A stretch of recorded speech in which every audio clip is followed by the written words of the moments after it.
notes are like pretty dry.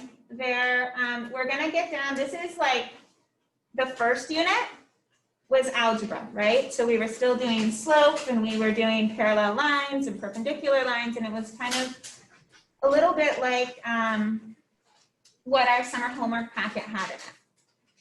Unit 2 is like intro to geometry.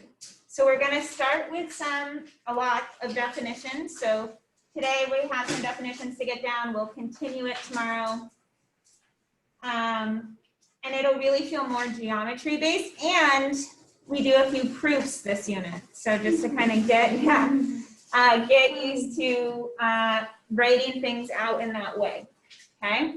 So it's gonna feel a little dry at first while we get down some definitions. So we have a point.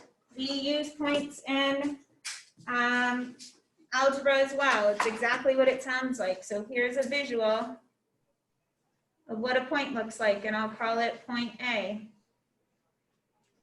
Okay, there's our point. Now what a point is doing is it's identifying a location. Okay, so it's saying on a coordinate plane, we say, oh, at 1, 2, I have a point. It's marking a location. But what's important to know about a point is it's not, just because it's there and it's a certain size doesn't actually mean that that size has any value to it. Like the point is just a point, however much our pen made it. There's no size associated with the point. So it's just a location that has no size, and it's shown with a dot. Let me try to get the glare off of there.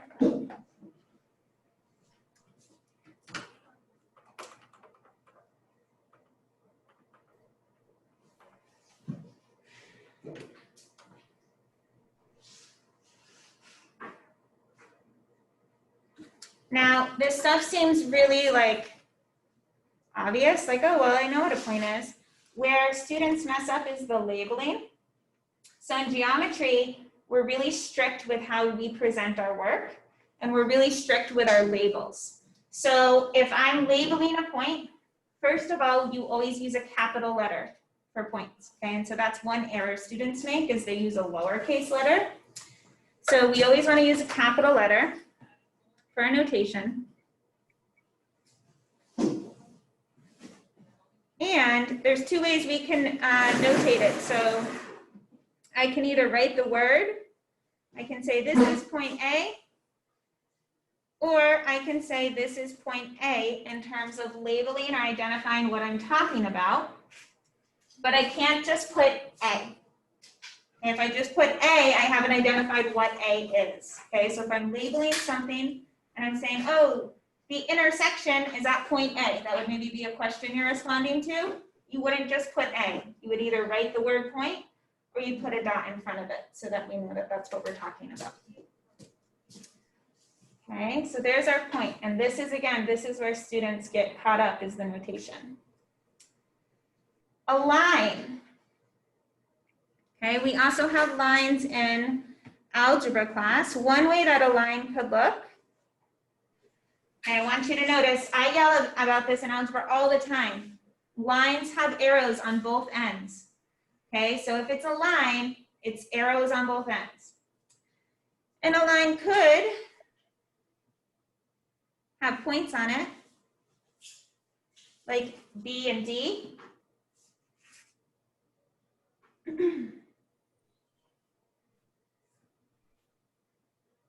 In order to make a line, you only need 2 points. So any 2 points, if I drew on the board, you know, like a point here and a point way over here, those are 2 totally random points, but I could connect them with a line, okay? So to make a line, I only need 2 points, but I could have more than 2 points. Okay, I could have another point on there, point C. I don't know why I labeled it above. You could label it above or below. Okay, so there's many points on my line. Sometimes it just shows 2 points. Sometimes it shows more than 2 points. Another way that a line could look is we are given a line, and then geometry, if we just want to label the entire line, we use a lowercase cursive letter to do so. So here I have a line with some points. And here I have a line, and it's line L. It's always a cursive lowercase letter that's used for these lines if it's labeled that way. The only way that I can notate that I'm talking about this line is to use the word line and then line L.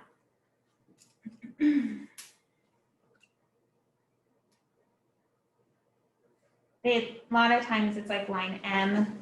They use a lot for the cursive letters L, R, T is used a lot with the cursive letters in geometry. You could use any.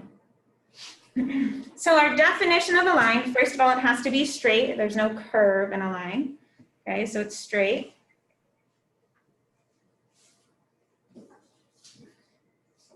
The line, just like the point, just because we drew a line doesn't mean that that's the thickness of that line. Okay, so it has no thickness. It's just it's a representation of a line.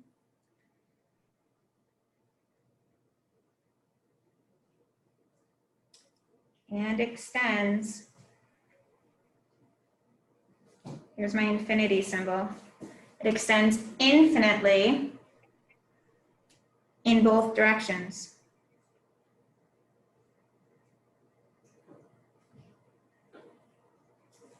Meaning it has arrows on both sides.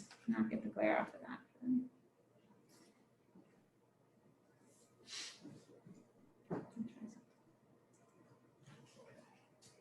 Can I just try this with lights off for a minute? See if that's better or worse. Give it a minute.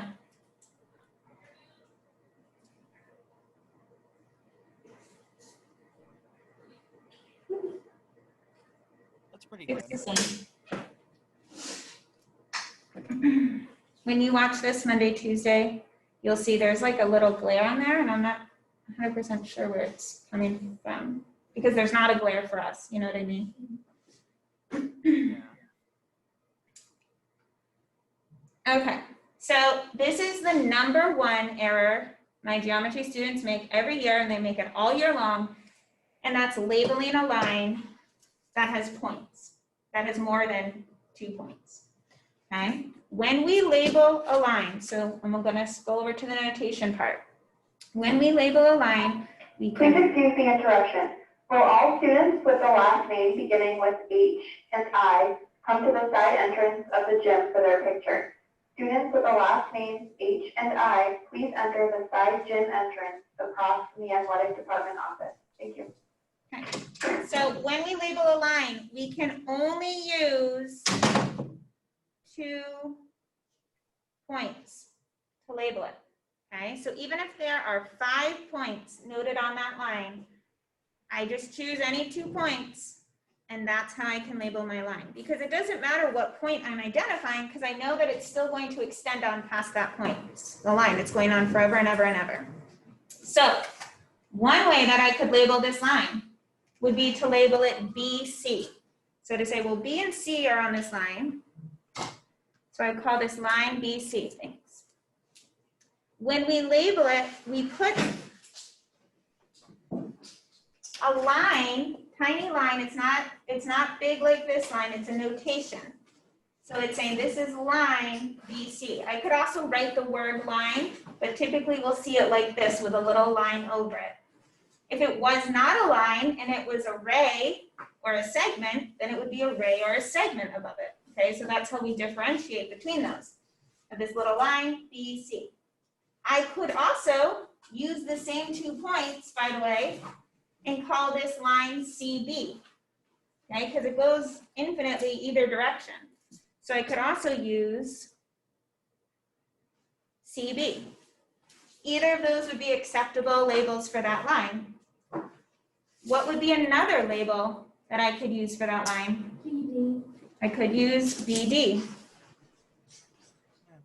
Okay, B and D are 2 points on that line. Well, and I could flip it and call it line DB. There's even other ways I could identify this line as the line I'm talking about. What would be another way, Michaela? CD. I could use CD. And then I could flip it and call it DC. What I cannot do is this. I cannot call it line B, C, D, or any version of that. Okay, I do not use more than 2 points to label my line. Okay, Tyler, do you have this? We're just on the very first page. I think it's right there. Previous packet, that way? It's notes number 1. Oh, yeah. Do you have that? I should. It's not here. I'll show you again. It's right inside there. I think you have it though. Okay, so there's our lines. I'm gonna skip the next one and go to line segment before we talk about planes. The only difference between a line and a line segment is that a segment is only a piece of a line, meaning a segment, right, from one part. Line segment has no arrows. It goes from point to a point, okay? A segment starts here and it ends here. There's no continuing on.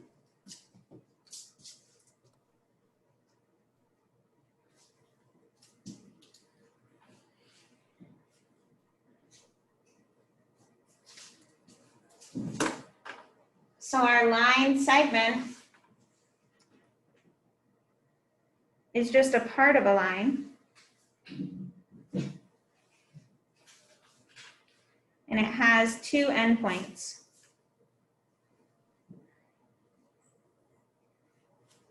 Goes from here to here.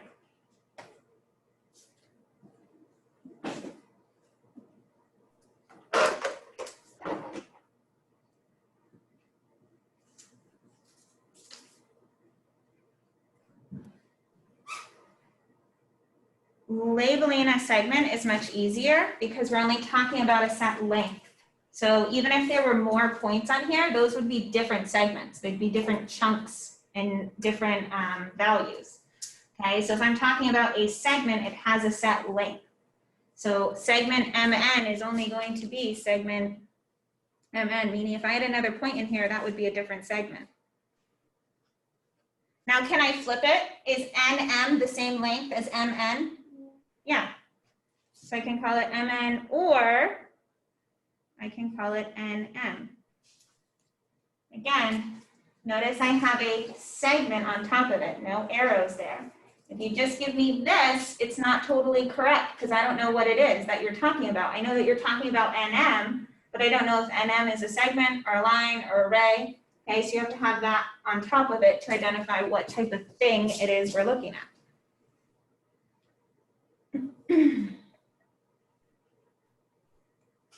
Okay, so we have a line, 2 arrows. We have a segment, no arrows, endpoint to endpoint. What do you think array is? Has 1 endpoint and an arrow. Array is what makes up an angle. We have 1 ray going this way and 1 ray going that way, and it makes an angle. Okay, so array has 1 endpoint and 1 arrow. There's array. I'll call this ray A, B.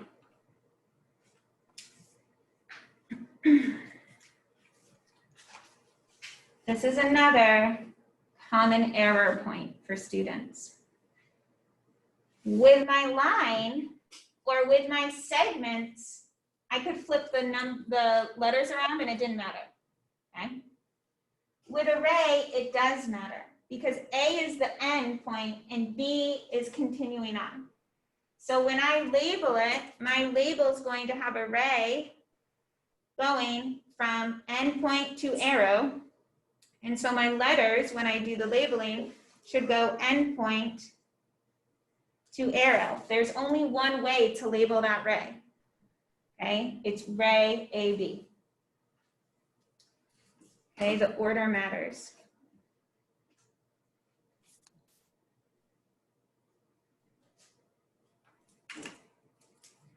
It cannot be ray be A. Okay, cannot be this. Cannot flip it around.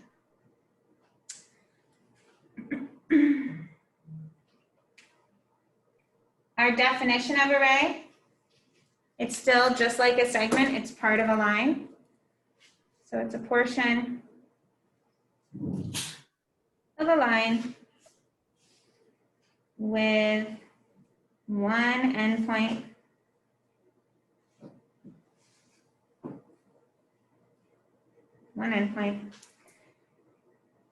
and extends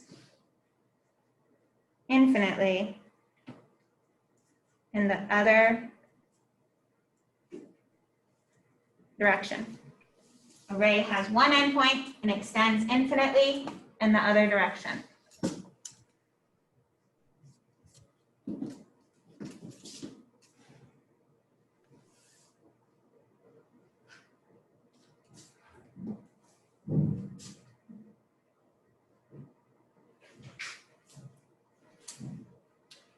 Those are our basic labels. Now this one is something you've probably not seen before. So let's scooch back up to the plane. The plane that you have seen before is the coordinate plane. Okay, that's where we graph points. Now the coordinate plane, although is always shown us with a graph and an x-axis and a y-axis, it extends infinitely in all directions. I could have y go up to 1,000,000 and down to -1,000,000, and x go to 1,000,000 and go to -1,000,000. Okay, so even though we confine it on our paper many times from -10 to 10, our graphing plane goes on forever.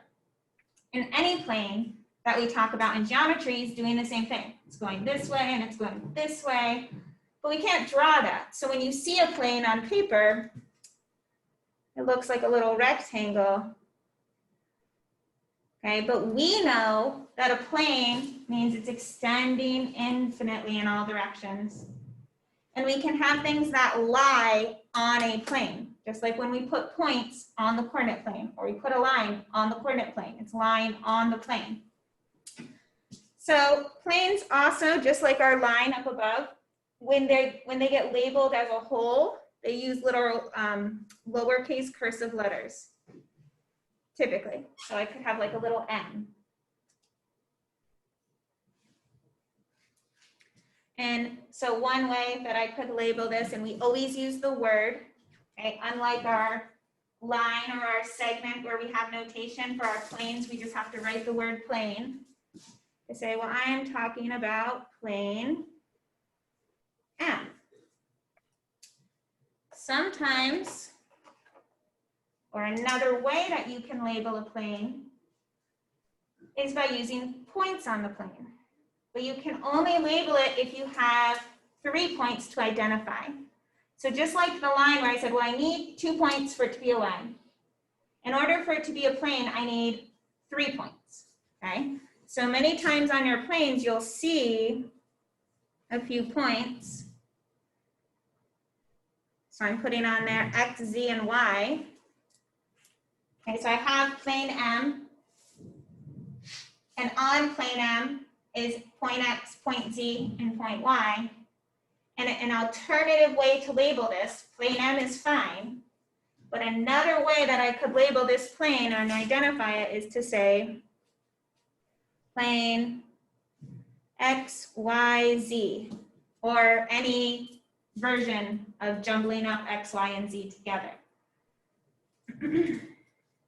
But for a plane, I use 3 points, and only 3. Like if there were 4 points on the plane, I wouldn't identify all 4. I would choose 3 points and say, well, the plane where these 3 points live, okay?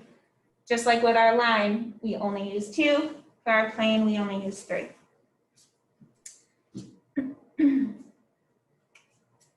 Definition of a plane, it's not 3-dimensional, it's 2-dimensional, it's flat.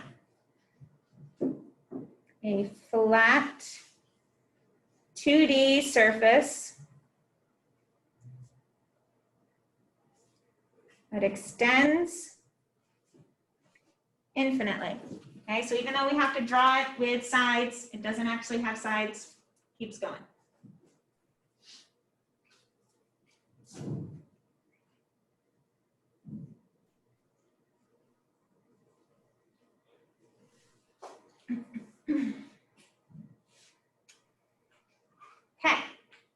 So before we fill in the bottom two, let's take a break from defining things and flip this over. On the back side, we have some diagrams here, and we're going to work on labeling these diagrams. So I'm going to do 3 with you, and then I'll let you do 3, okay?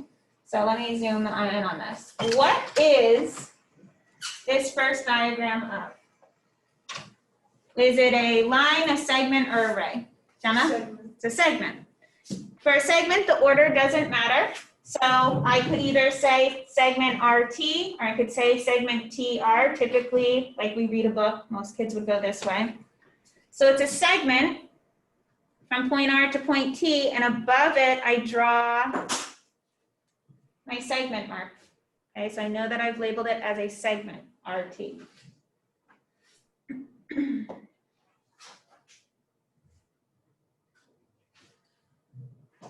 My next diagram, is it a line, a segment, or array? Array. So now here's the tricky part. It is not BA, right? We want to put BA because we read this way.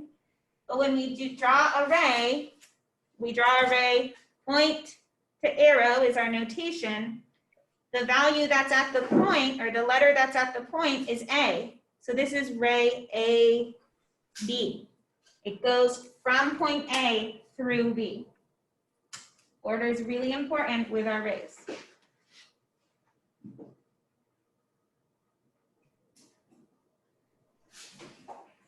And what is our next one? It's a line, and it doesn't matter. I could either call this XY with a line over it, or I could call it YX with a line over it. I'll add that up here. This could also be TR. Okay, so for that first segment, I add an option. For the line, I have some options. Okay, one or the other. You don't always have to give me both. Okay, so now you do the next 3 on your own real quick. It should take you like 10 seconds, if that.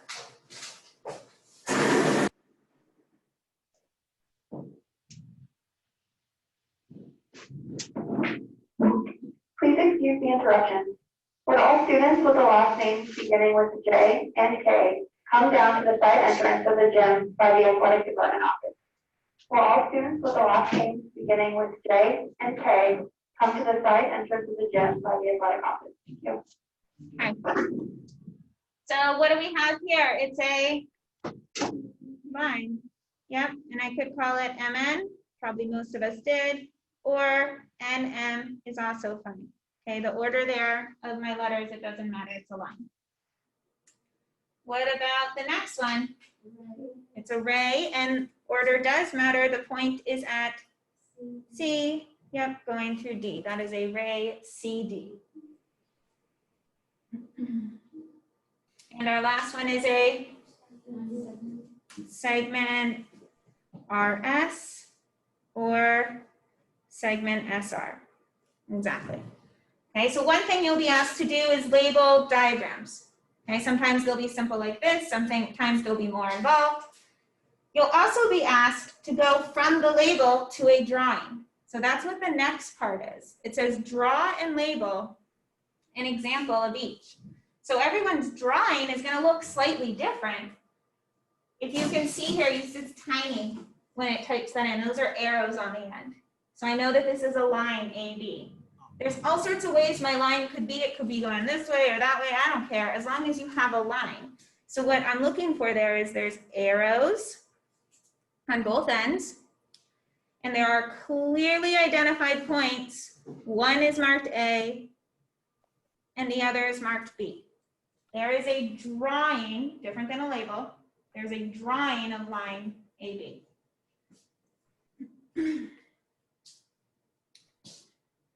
And again, you really got to look closely. What is the next one above? That's array. Yeah, so there's nothing on this end, and then there's an arrow over here. So I could even get fancy and go this way. Okay, I drew my array backwards.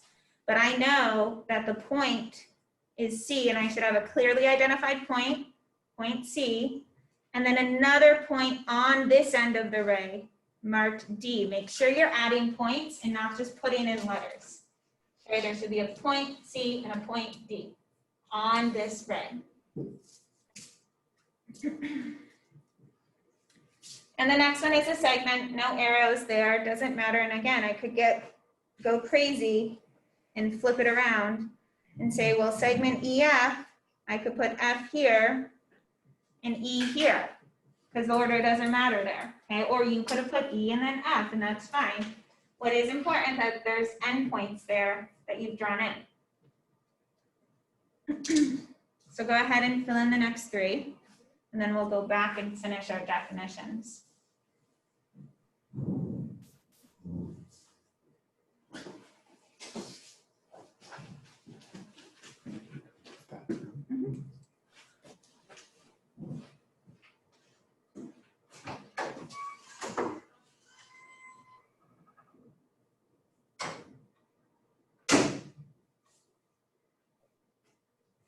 What is GH? The line, yeah. And so I could go this way even, straight up, down. So put H here and G here, that's still line GH. The middle diagram should be a segment, WX. Here's a drawing of segment WX. And the last one is a ray, where the end point of that ray is X, and it's going through point Y, okay? Okay, so now let's go back and finish this up. These last two vocab, they're related. So collinear or coplanar. Now, what does co mean? Like if I say, oh, I cohabitate with my daughter and my husband. We're together, yeah, we live together. So collinear, coplanar, same idea. Collinear means linear, meaning a line, that I have points that are on the same line. Okay, so I have several points that are on the same line. Maybe L, M, N, and P. And so things that you may be asked on worksheets would be identify all of the collinear points. And then I would list that point M, point N, point L, and point P are all collinear. Yeah. How many points would you need for it to count as collinear? As long as it's on the same line, they're collinear. So even if you only had two, they're still collinear points. Yeah, because it's like I'm sharing the line. So what points are sharing the same line? Okay. And so on questions, it may ask you what's collinear, and you need to just make sure, again, like we talked about above, that I don't just list the letters, but I identify point L, point M, point N, and point P are collinear. They are collinear points, which means, definition of, are points on the same line. On the same line.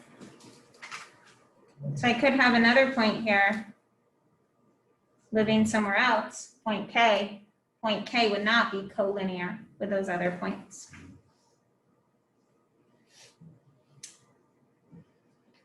So collinear on the same line, what do you think coplanar points are? Yes, but they're not necessarily on the same lane, but they're all going to be on the same plane. Yeah. So coplanar points are points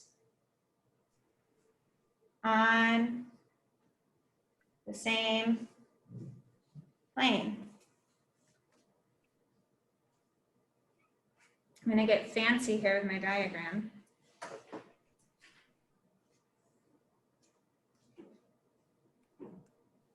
Okay, you ready? Draw yourself a plane. Yeah. little rectangle. Now, when you're shown a line that goes through a plane, the way that that's going to look is there will be a line coming down and it'll hit the plane. And then you'll see dotted lines where it's like behind the plane, underneath it. And then the line comes back out. So there's a plane with a line shooting through it. Okay, so the only thing actually touching the plane is this point. The line's tilted off the plane. And I'm going to call this point that's hitting the plane point B. And I'm going to put a point down here called point A. Okay, so that's line AB. Line AB is hitting that plane. I'm also going to add another point, point E, to this plane. So point E is sitting on the plane, hanging out. So from this visual, I can say that point B and point E are coplanar. Okay, point B and E are on the same plane. I could also make statements like point A and point B are non-coplanar. Same with A and E, by the way, I just chose two to look at. A and B are not on the same plane. They are non-coplanar.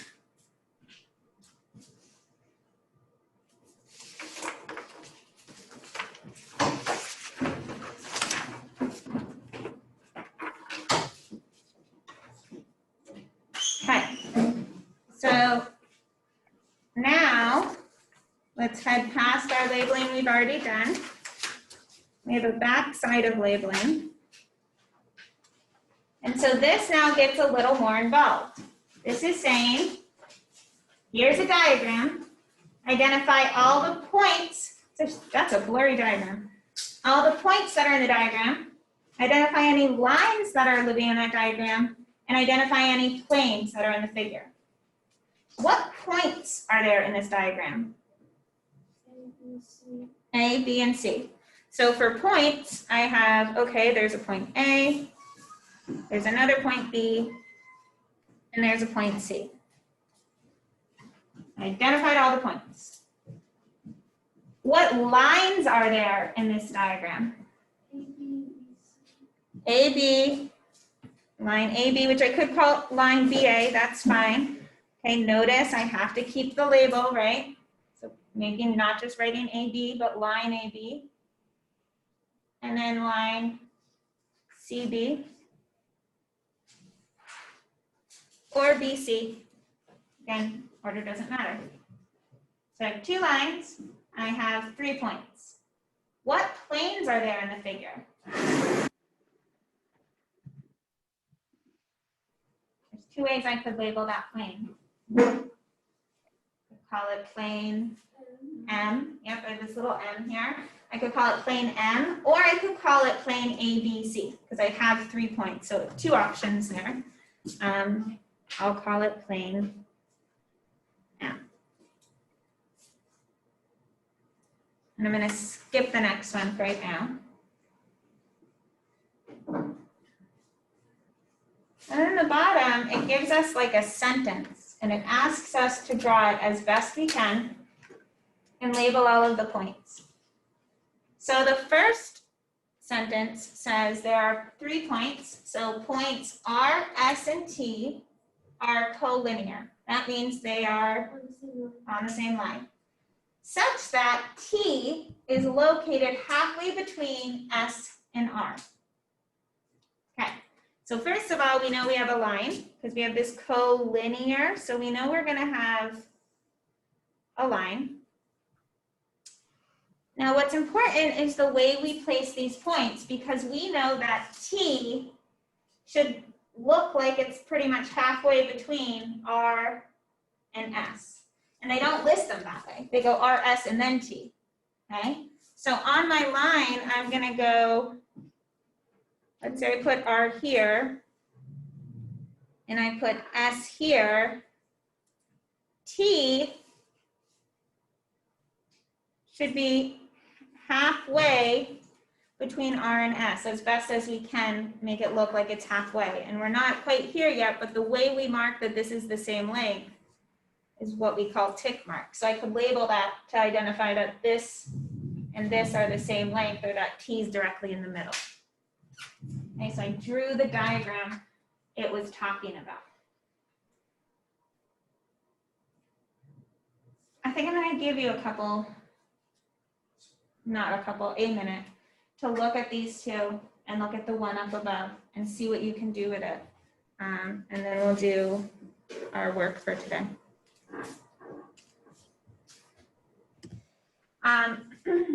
We're gonna stop notes there today. I'll leave this up here for people to fill in those missing examples for a minute. And so, since it wasn't recording. If you came in late or you left to get pictures and you want to get some of these notes, you can in a moment. But before we start our homework, I want to show you the slide deck for the week, and I also want to explain. I changed a few things for this unit because I just wasn't loving. I was feeling disorganized, and I'm a very organized person, so that's not good if I'm the one feeling disorganized. So what you'll see in the classroom, when you go to classwork, I put the slide deck in two places because I didn't know on your end, like if you've turned off notifications, it won't show you that slide deck, right? Unless I make it an assignment. Yeah, so that's why I put it in both ways, because I wanted to make sure everyone could see the slide deck. So this one's in as an assignment to look it over, and then it's also in here as just a material. Okay, so also, can we just take a minute and talk about how I just leveled up from last week? Like, do you see that? That's a fake me in there. I was so proud of myself when I was taught how to do that. It's good, right? Yeah. Right? Good. I was so excited about it. Anyway, so now when you go in there, you'll see when you're at home, so Thursday, Friday, who cares? You're gonna be here anyway. You can either zoom in to the class and watch it when we're having class. The kids who are on here today have seen everything you've seen and they're done and ready to do their homework. If not, I'll post a video here, but it won't be till after class. But I did put the things you should do if you're not watching it live. Then your homework's here. And I added this only for like a few days to make sure everyone understood. I changed the way you're submitting homework because only half of you are here certain days. So I'm no longer going to check homework while you're doing your warm-up. I'm not going to come around and check it. I'm going to ask that everybody submit their homework through Google Classroom. Okay? Don't email it to me. Everyone, so you can see there's not actually 29 students in here because some of the other teachers in the building are in this class. But I'll be able to see who's turned it in and who has not turned it in, and you've all done that before. You did it for your quiz the other day. Okay, you go in, you click the assignment. I don't know how it looks, to be honest, because my view looks different than yours. Whoa. Damn. Oh, that's cool. Do we just lose power? It happens.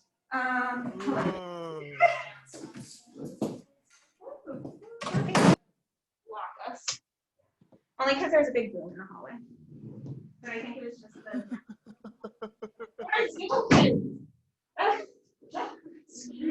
Well, I guess here, right? They're still here. Yeah, because this. Are they still here? Who knows? Because we must have lost Wi-Fi. Wait, so how long do we have to wait until school's over? How many minutes do we have?